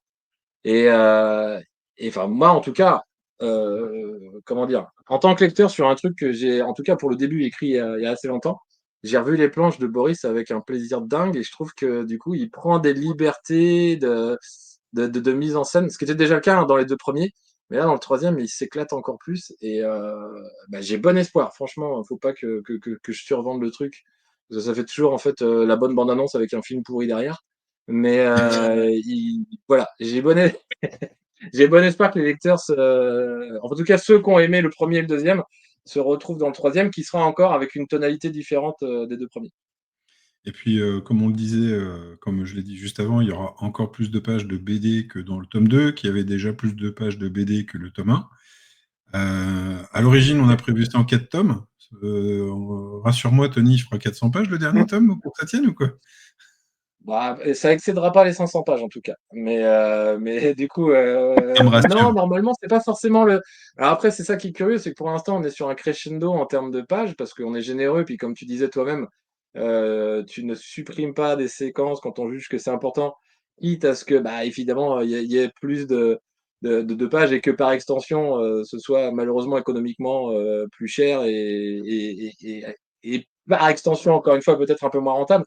Mais en tout cas, c'est pour le plaisir de l'histoire, des lecteurs aussi. Donc, ça, c'est très cool. Mais on va essayer d'être raisonnable sur le quatrième. Il fera à peu près la pagination du troisième, j'espère. Et puis Boris me Ça veut dira, dire qu'on prend du plaisir, en fait. C'est plutôt une bonne nouvelle. et Et Boris puis, de me toute façon, dira, je vais te dire, c'est trop juste les tranquille, gars, hein. c'est trop juste. Adrien, il est rendu à 250 pages. On peut y aller, nous. On a de la marge.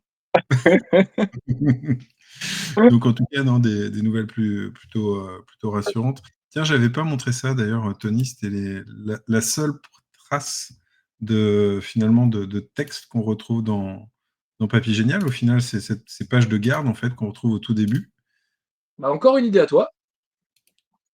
Du coup, de Ouais, mettre enfin, je un rigole pas, petit mais- disclaimer. Alors, je sais pas si c'est le terme qui convient, mais en tout cas, un petit tutoriel au départ, en fait, où on s'adresse plus, bon, les petits et les grands, bien évidemment, mais je pense qu'on s'adresse un peu plus aux parents qui maîtrisent l'art de la lecture, contrairement aux enfants qui souvent démarrent Papy Génial.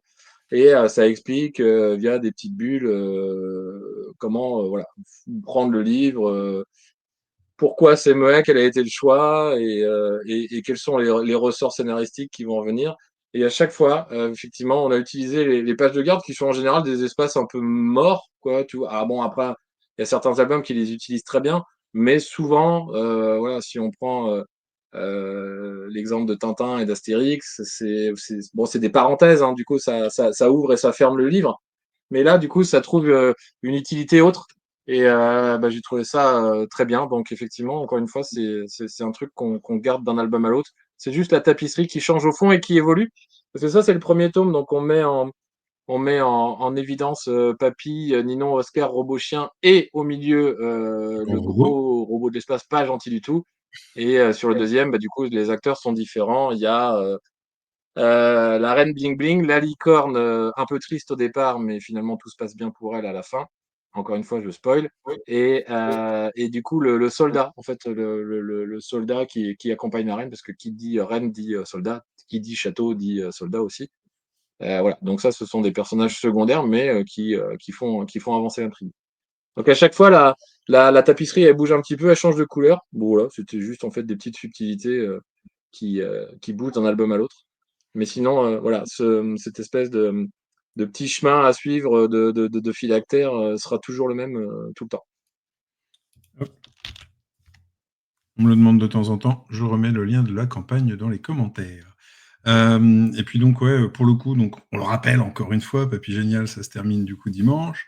J'allais revenir, Tony, sur un titre, une série que tu as nommé plusieurs fois et dont tu m'as dit qu'il faisait partie de tes 3 indispensables. Absolu. Tu n'as pas arrêté de parler d'Astérix. Pourquoi Astérix ferait-il partie de tes 3 ultimes D'ailleurs, est-ce que c'est un seul tome d'Astérix que tu emmènerais Non, sur une BD? c'est la série. C'est la série jusqu'à la mort de Goscinny, parce que après, c'est toujours aussi bien dessiné, il n'y a pas de problème là-dessus, même si Uderzo était un peu, bon, pas forcément vieillissant, mais voilà, il a tout doucement décliné, malheureusement, ce qui est normal. Mais voilà, enfin, du vivant de Goscinny qui s'arrête de mémoire aux Belges, Astérix chez les Belges, c'était absolument génial. Et après, personnellement, je trouve ça moins bien. C'est que mon avis, hein, bien sûr. Mais vraiment, c'est la période où les deux sont ensemble. Tous les albums qu'ils ont pu faire à deux qui sont absolument géniaux et qui font partie très certainement de mon envie de faire de la bande dessinée, parce que je crois que c'est les premiers vrais albums de BD que j'ai eu entre les mains. Alors trop tôt, hein, parce que du coup j'étais petit et c'était la collection de mon papa. C'était ça, Je dis Manara. c'était parce que je les ai flingués. Et c'était des éditions originales, hein, parce que du coup, Astérix, c'est début des années 60. Et lui, il les a eu relativement jeunes. Donc, on était sur des bouquins qui, potentiellement, pas abîmés, pouvaient coter et représenter une certaine somme d'argent. Mais je les ai détruits. J'ai dessiné dedans, j'ai arraché des pages. J'étais un vilain garçon à cette période. J'avais pas conscience de ce que je faisais, bien évidemment. Mais le plaisir de lecture éprouvé avec Astérix, je l'ai jamais ressenti depuis. J'ai eu des plaisirs de lecture, hein, énormément, et c'est pour ça d'ailleurs qu'on continue à lire des BD. Mais Astérix, ouais, ça a une place prépondérante en fait dans mon histoire de lecteur et d'auteur aussi. Et je trouve que Goscinny, au même titre qu'Uderzo, est un génie du rythme en termes de scénarisation. Il y a des gags absolument géniaux. J'en veux pour preuve en fait le Netflix enfin la série Netflix en fait de Chabat, où Avec les finalement chefs. pour avoir débriefé un peu avec des gens qui l'avaient vu, ils ont parlé de gags absolument géniaux qu'ils attribuaient à Chabat, alors que pas du tout. Finalement, ce sont des gags qui sont déjà dans l'album et qui émanent de Goscinny lui-même. Et ce qui est fou, c'est que bah, du coup, les gens diluent ça en fait concrètement. Ils font pas de distinction entre les gags très modernes insufflés par Chabat et les gags, bah, du coup, qui encore une fois datent d'un certain nombre d'années, proposés par Goscinny. Tout ça se mélange admirablement. Et ça veut dire que Chabat a tout à fait compris l'esprit de Goscinny et j'adorerais être aussi bon que lui dans ce domaine. Euh, de mon point de vue, on n'a pas fait meilleur scénariste que Goscinny et je suis pas sûr que ça arrive un jour. C'est un peu dogmatique, hein, ce que je suis en train de dire, mais je le pense. Voilà, tant pis. C'est pas grave si ça Et, froisse des gens. et les reprises qu'on suivi. Quel T'en enfoiré. penses quoi? Mais- Bah Les trop non, mais bah, en fait, je l'ai dit, quoi. Sur le principe, ce sera jamais Goscinny. Moi, Ah j'étais bah, plus fan des premières versions qui étaient scénarisées par Ferry, c'est ça, si je dis pas de bêtises? ouais.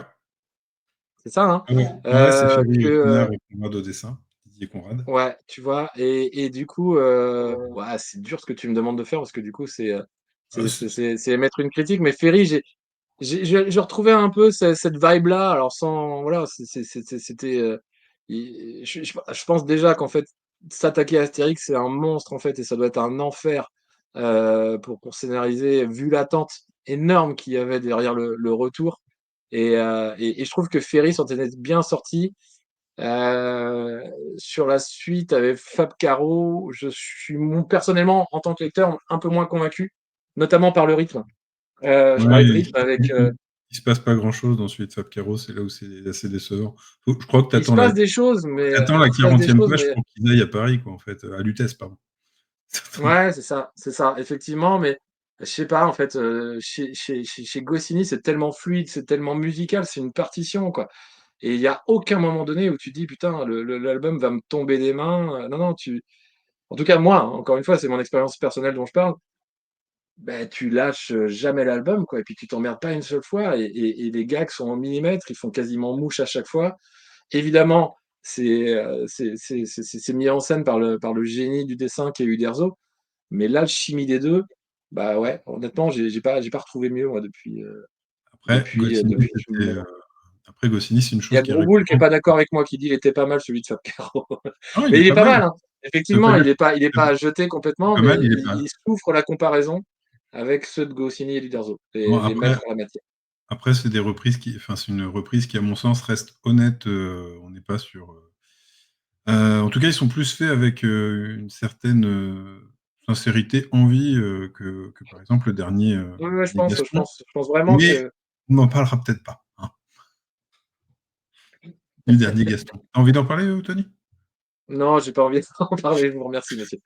Bah alors, parlons de votre deuxième titre que vous m'aviez nommé, un titre beaucoup plus ancien. Ouais.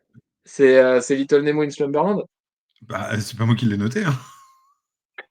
Oui, bah, c'est Little Nemo in Slumberland du coup, et ça fait partie des génies absolus. Windsor McKay, c'était un espèce de touche à tout à une époque où il y avait vraiment tout à défricher au niveau de la bande dessinée, hein.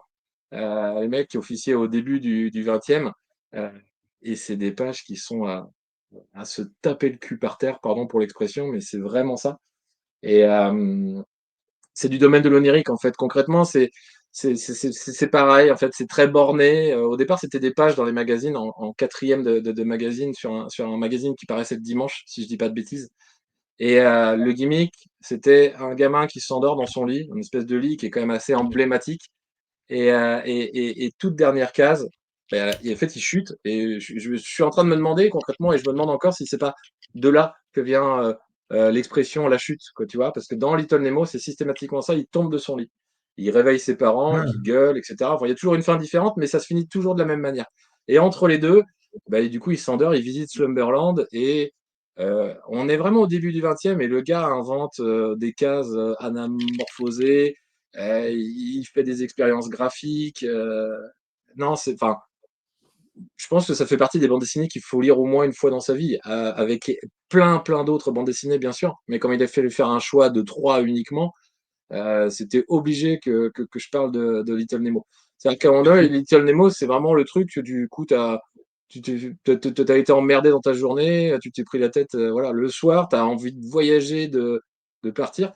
Euh, Et puis, il y a Tu lis un une truc que planche je de disais Little à. Nemo et ça y est, en fait, tu pars loin, non mais vraiment, quoi. Et puis du coup, c'était vraiment quand j'étais gamin, en tout cas, mon rapport au sommeil où du coup, j'adorais rêver et j'adore toujours ça, mais c'est moins qu'avant, quand même, faut le reconnaître.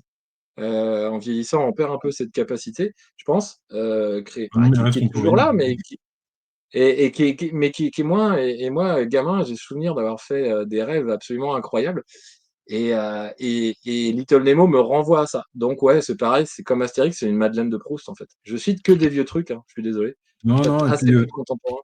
quand Tony m'a envoyé sa liste, je lui ai dit, t'as mis des choix évidents pour te faire bien voir. Et non, en fait, quand on connaît Tony, on sait qu'il a une grande passion pour plein d'illustrateurs, en fait, qui sont assez même méconnus du grand public. Et que, bah, quand on parle d'Astérix, évidemment, enfin, tout à l'heure, je le disais, mais enfin, je l'évoquais pendant que, enfin, en tout cas, je le pensais fort, mais Goscinny, c'est un maître dans quasiment tout ce qu'il a fait. Et pas Oui, uniquement avec Uderzo. Donc, même si Uderzo avait un talent monstrueux, bah, on peut le voir après, hein, sans finalement le petit critère, les petites choses qu'amenait Goscinny, on n'a jamais atteint le sommet de leur combinaison en fait sur cette série. Mais à l'instar de celui d'un Fab Caro, il y a certains albums d'Uderzo qui étaient honnêtes. Donc, certains qui étaient catastrophiques hein, aussi, il faut être honnête aussi. Mais voilà, en tout cas, voilà. Et pour le coup, Winsor McCay, ouais, fait partie des grands.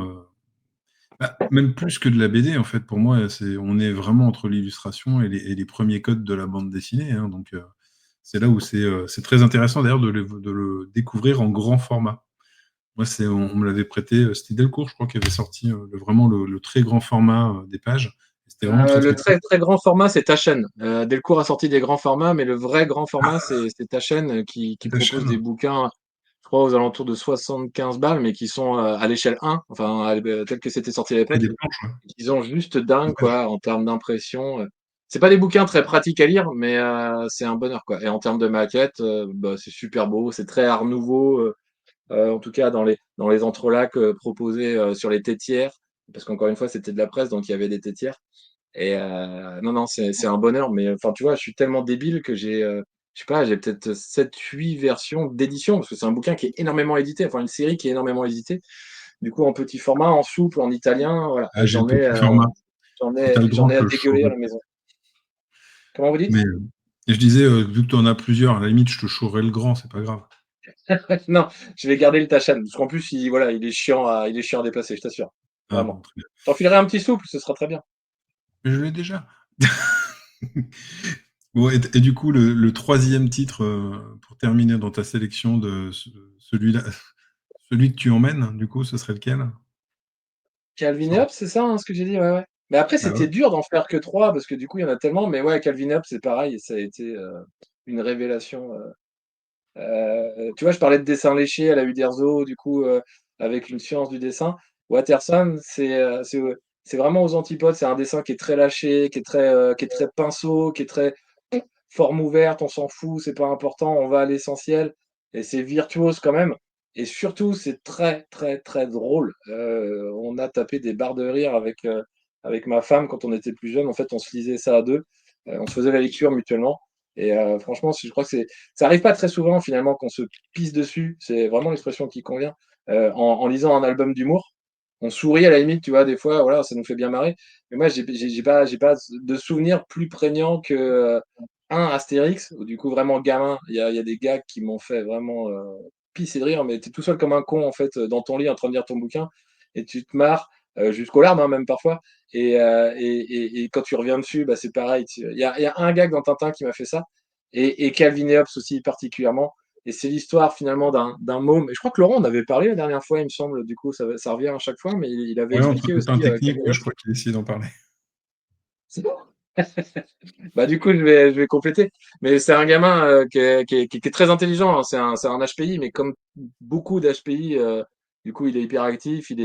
C'est même un emmerdeur, mais qui met un petit peu en défaut les adultes de sa maîtresse à ses parents, etc. Et ça reste un môme. Donc, il a une peluche tigre, Ops, qu'il a prénommé Ops. Et du coup, on a la vision d'Ops, mais vivant, dans l'esprit de Calvin. Sachant que de temps en temps, on revient à la réalité, on a le point de vue des parents ou des adultes qui sont confrontés à Calvin et qui voient Hobbes comme une peluche. Donc ça donne lieu à des variations. Et moi, c'est ça ce qui me fascine en fait dans les strips, parce que du coup, Calvin et Hobbes, c'est des strips, hein, c'est bandes dessinées en une bande sur 3-4 cases, donc c'est pareil. En efficacité d'écriture scénaristique, c'est juste dingue. Et le gars te fait, je sais plus, il y a peut-être 15, 16, 18, un peu plus que ça, albums et ça fait un nombre de strips incroyable. Et à chaque fois, c'est drôle, à chaque fois, c'est juste, à chaque fois, c'est touchant, c'est poétique, il y a des moments hyper tendres, il y a tout, en fait, dans Calvin Hobbes. Et puis, pour l'histoire, en fait, Bill Watterson, c'est un mec qui a toujours refusé et je le respecte vachement pour ça, je sais pas si j'en serais capable, mais qui a toujours refusé de concéder, finalement, au marketing sauvage. Il n'y a pas de produit dérivé officiel de Calvin Hobbes, ça n'existe pas. Et le Ouais, mec on s'est peut dit à un moment manipuler. donné: «J'arrête, j'ai fait le tour». Alors là, il revient un peu, apparemment, mais à la scénarisation, au scénario plus qu'au dessin. Il a dit: «J'arrête, moi, je vais faire du blues chez moi, tranquille, foutez-moi la paix, Calvin Hobbes, c'est terminé pour moi». Et vraiment, c'est un artiste au sens, voilà, moi, mon kiff, c'est de raconter des histoires. C'est pas de me faire des bifs avec. Bon, je pense que Calvin Hobbes a plutôt bien marché de par le monde, donc il est pas malheureux financièrement parlant. Mais Bien sûr. on sent que c'est un Américain, hein, malgré tout, donc c'est un peu dans leur manière de fonctionner. Lui est pas forcément intéressé par ça, quoi. C'est juste, en fait, raconter des histoires, les raconter le mieux possible et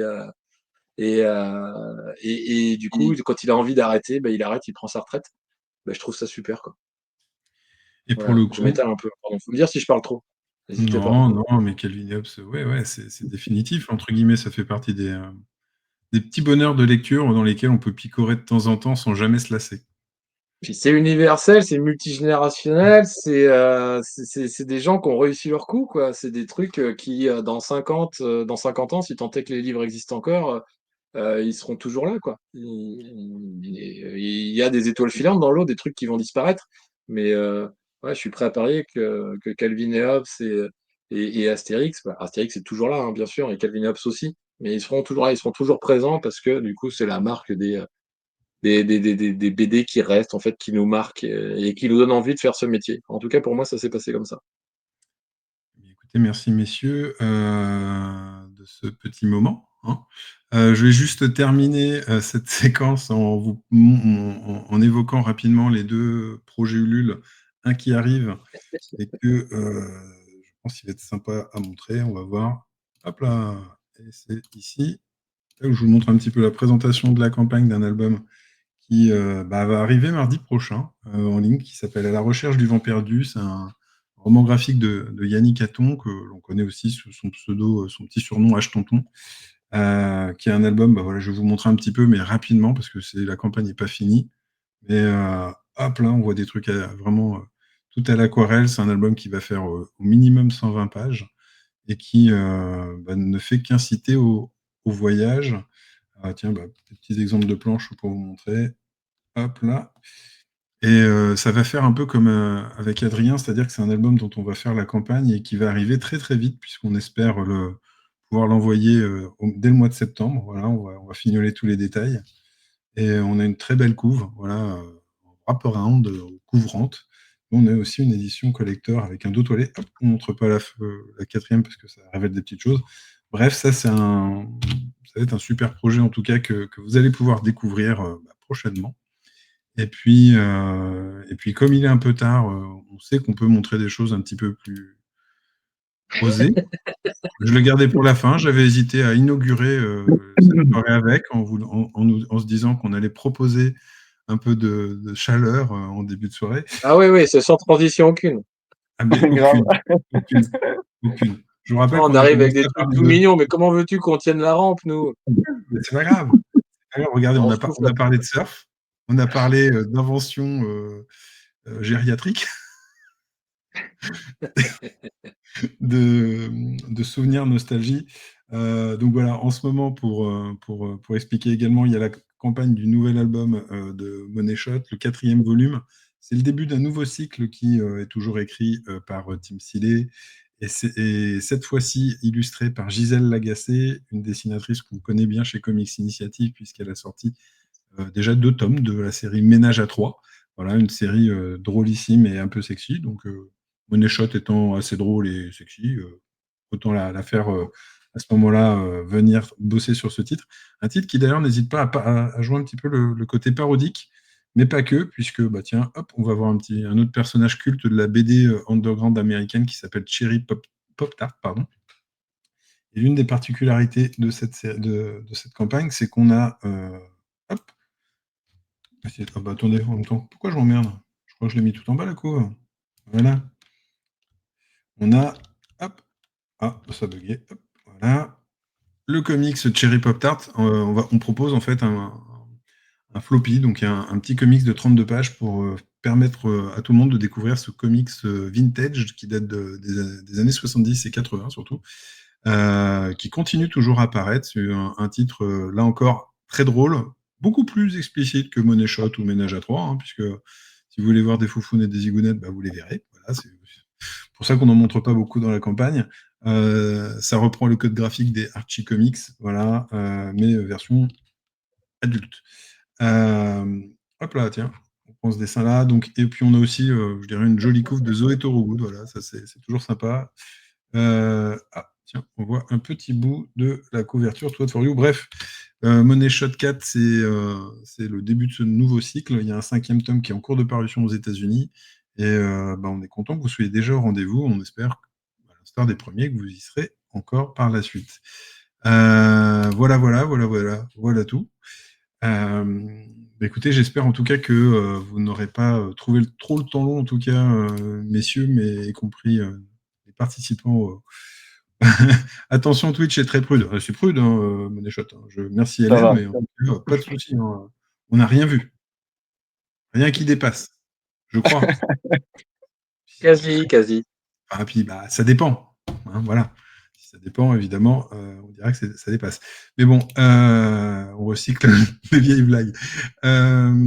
Écoutez, en tout cas, on vous souhaite de passer une très belle soirée et pour en tout cas vous annoncer aussi qu'il y aura bientôt une prochaine émission. On va essayer d'en faire une spéciale d'ailleurs autour de Love and Rockets, dont les tomes sortent dans une petite quinzaine de jours. Ça pourrait être assez cool, notamment de vous annoncer la suite de ce qu'est et ce que deviendra la série chez Comics Initiative.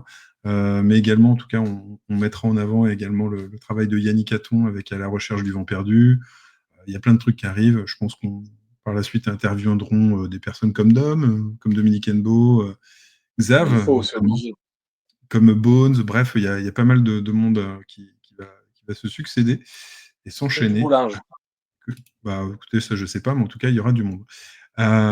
Écoutez, je pense que c'est le moment d'essayer de placer le petit générique qui nous avait servi de début enfin, avant d'en préparer un autre qui sera encore plus joli et plein d'effets spéciaux, vous verrez, ça pourrait être cool.